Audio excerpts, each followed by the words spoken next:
is Chappelle. I am a native of Detroit, Michigan, and a lover of this great city called Detroit.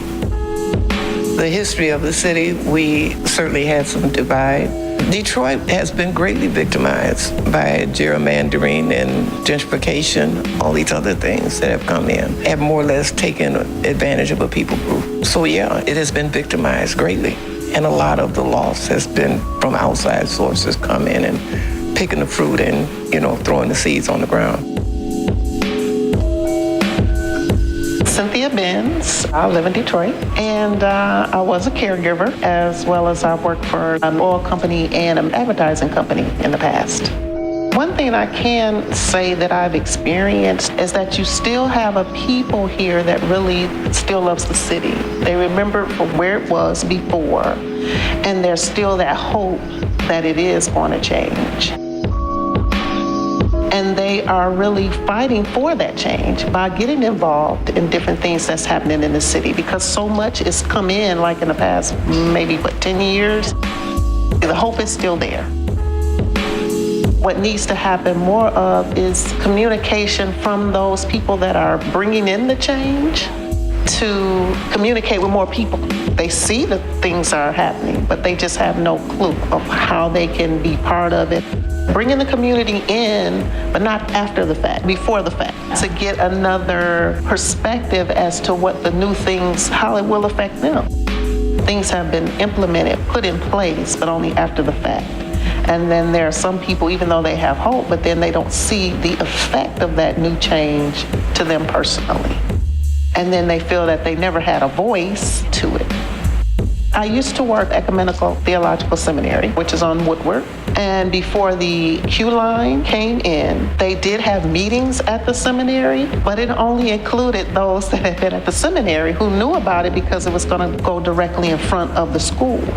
So you didn't have the residents that were living in that area. When the meetings happened, it was already a done deal. Isn't it interesting that every city that begins to be restored starts from a downtown? Anything you build has to start at the infrastructure, or you can't have the outer garment prepared if there's no infrastructure to hold it.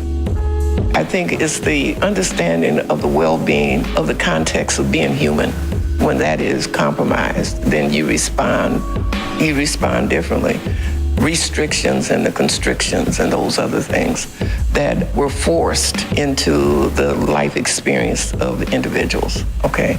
So when you have such a thing as a dividing wall on 8 Mile that was put up intentionally to separate the whites and the African Americans to keep those two communities from merging, and it wasn't done by them, it was done from an outside source.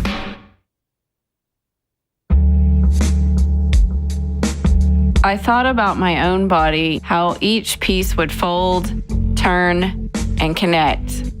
The body as testing for built form, and building as metaphor for person. I could anthropomorphize buildings. Land was body, and built structure also as body.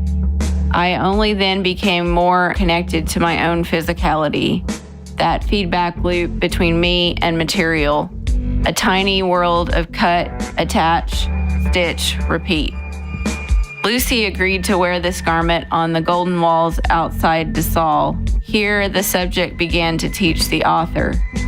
I startled. I was first in those moments of measuring her body, like surveying homes in the historic district at the beginning of a project. Holy and invasive, like reading an old diary and then trying to forget too intimate details. And then emerging from that, a clear parallel between Cynthia's story about the doers and community over the Q line. Lucy became the garment her. She became place. She changed that place. Where does author end? Where does place begin? Do we remain estranged from our own body?